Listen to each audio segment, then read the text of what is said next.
अगर आप किसी भी तरह के लोन के लिए अप्लाई कर रहे हैं या फिर आप अपना क्रेडिट कार्ड बनवाना चाहते हैं या किसी भी तरह का आपको फाइनेंस कराना है तो उसके लिए सबसे मेन होता है आपका क्रेडिट स्कोर। तो आज इस वीडियो में हम जानेंगे कि अपने क्रेडिट स्कोर को हेल्दी कैसे रखें और किस तरीके से अपने क्रेडिट स्कोर को मेंटेन रखें, कैसे आपका क्रेडिट स्कोर 750 से प्लस रहेगा। तो सबसे पहले समझते हैं क्रेडिट स्कोर होता क्या है। क्रेडिट स्कोर बेसिकली रेटिंग्स होती हैं, इसको कई सारी कंपनियां देती हैं, जैसे सिविल हो गया जो ट्रांस यूनियन की है, वो आपको रेटिंग देती है कि आपका जो फाइनेंशियल कंडीशन है वो कैसी है, या फिर एक्सपीरियन हो गया, और भी कई सारे क्रेडिट स्कोर प्रोवाइडर हैं, बट सबसे ज्यादा सिविल का ही माना जाता है। तो बेसिकली आपके पास्ट फाइनेंशियल्स कैसे हैं उसकी एक रेटिंग मिलती है जो आपकी 300 से लेके 900 के बीच में होती है, जहां पे 750 या उसके आसपास की रेटिंग को बेस्ट माना जाता है, या 750 से ऊपर का आपका स्कोर है तो वो सबसे बेस्ट माना जाता है।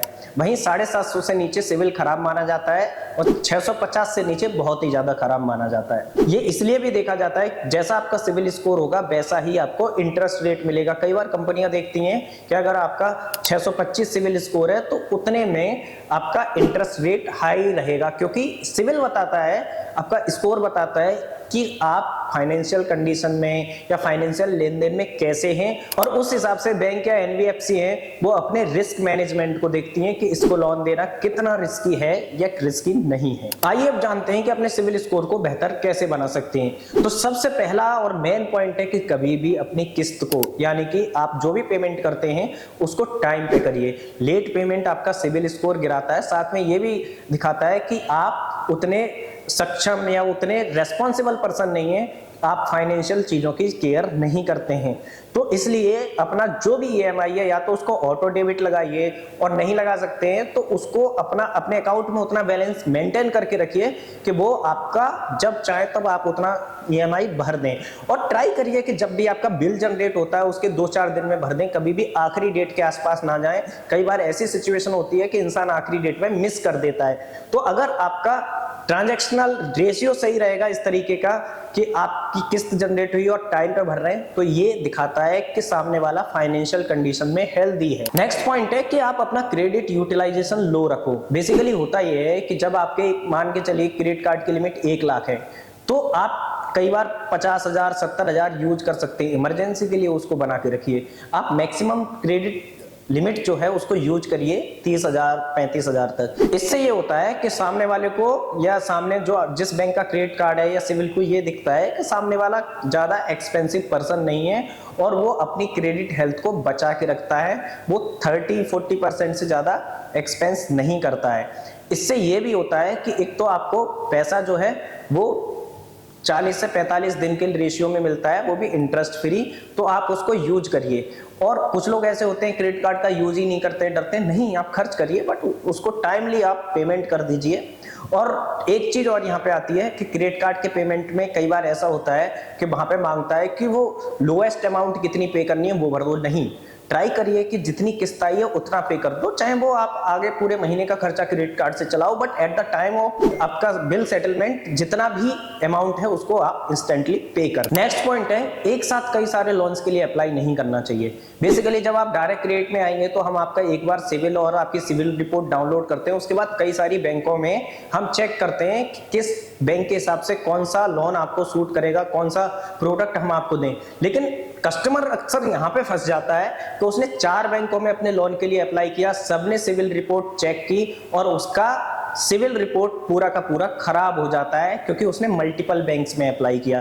तो इस चीज से बचिए। डायरेक्ट क्रेडिट जैसी कंपनी के पास आइए, वो आपका एक बार सिविल चेक करेंगे और आपको मल्टीपल बैंक के ऑप्शन बता देंगे कि आप यहां से लेंगे तो इतना इंटरेस्ट पड़ रहा है, यहां से लेंगे तो ये वाला प्रोडक्ट मिल रहा है, यहां से लेंगे तो ये वाला फाइनेंस आपको हो रहा है। तो बेसिकली एक साथ मल्टीपल लोन इंक्वायरीज इकट्ठा मत करिए, ये आपके सिविल को गिराते हैं। नेक्स्ट पॉइंट है, कई बार ऐसा भी होता है कि सिविल और ट्रांस यूनियन या फिर एक्सपीरियन क्या करते हैं कि आपकी सिविल रिपोर्ट सही नहीं दिखा रहे होते हैं, या बैंक ने एनओसी नहीं दिया। हमारे ऑफिस में प्राइम एग्जांपल है, हमारे एक कलीग हैं, उनका क्या हुआ, उन्होंने पूरा लोन पे ऑफ कर दिया, लेकिन उसके बावजूद उन्होंने नो ड्यूज या एनओसी नहीं लिया, नो ऑब्जेक्शन सर्टिफिकेट। तो बाद में उनकी एक किस्त या 500 रुपए या कुछ फाइन का बच गया, वो 2-2.5 हजार रुपए 4-5 महीने 6 महीने बाद हो गया, और उसके बाद उनका सिविल गिरता रहा, क्योंकि बैंक ने ये दिखाया कि ये जो बची हुई 2000 की अमाउंट थी उन्होंने पे नहीं की, और इसकी वजह से उनका सिविल स्कोर बहुत ज्यादा खराब हो गया। तो इस चीज का ध्यान रखिए कि हो सकता है कि आपकी रिपोर्ट सही ना हो, आपकी रिपोर्ट में कुछ कमी रखी हो, तो रिपोर्ट को हमेशा टाइम पे उसको पे करिए। आपको अपनी क्रेडिट रिपोर्ट हर 6 महीने में चेक करनी चाहिए। बेसिकली होता यह है कि हमारे ऑफिस में एक प्राइम एग्जांपल है, हमारे कलीग हैं चंदन जी, और उनके साथ क्या हुआ कि उन्होंने पूरा का पूरा अपना क्रेडिट कार्ड बिल पे कर दिया और क्रेडिट कार्ड को क्लोज करवा दिया। अब उन्होंने क्या किया कि बैंक से एनओसी नहीं लिया। अब हुआ ये कि बैंक ने 500 रुपए उनके दिखा के कह दिया कि भाई 500 रुपए ये और बच गए थे, ये आपने जमा नहीं किए। अब उन्होंने उसके बाद सिविल स्कोर चेक नहीं किया। जब उन्होंने 1-1.5 साल बाद अपना सिविल स्कोर चेक किया तो वो शॉक्ड रह गए, क्योंकि उनका पूरा का पूरा सिविल खराब हो चुका था। उन्होंने 500 के 2500 बनाए और 2500 हमेशा हर महीने वो पेंडिंग दिखा रहे थे, और उसकी वजह से क्या हुआ कि उनकी पूरी की पूरी सिविल रिपोर्ट खराब हो गई। तो कई बार ऐसा होता है कि ट्रांस यूनियन भी सही से डिटेक्ट नहीं कर पाता, या बैंक आपको एनओसी नहीं देते हैं, आपने कोई लोन फोरक्लोज कर दिया। तो इस चीज का हमेशा ध्यान रखिए कि बीच बीच में आप अपनी सिविल रिपोर्ट चेक करें, और अगर आपकी सिविल रिपोर्ट में कुछ खामी है या गलत अपडेट है तो उसको रिपोर्ट करें। ट्रांस यूनियन को, सिविल को मेल डालें और वहां पे बताएं कि देखिए आपके साथ ऐसा हुआ है और आप अपनी रिपोर्ट को करेक्ट करिए, और वो करते भी हैं। वो ऐसा नहीं है कोई सरकारी बॉडी है, वो प्राइवेट लिमिटेड कंपनी है जो रेटिंग्स देते हैं, तो आप अपने हक के साथ उनके पास जा सकते हैं। और अंत में आपको एक बोनस टिप और देना चाहूंगा कि अपना ना क्रेडिट स्कोर हेल्थी रखो। बीच बीच में ना आप कुछ छोटे लोन्स और कुछ लेते रहो, पीएल वगैरह या छोटा सा। उससे होता यह है कि जब आप मिक्स लोन लेते हैं तो आप कितने रेस्पॉन्सिबल हैं ये हमेशा सिविल में जाता है।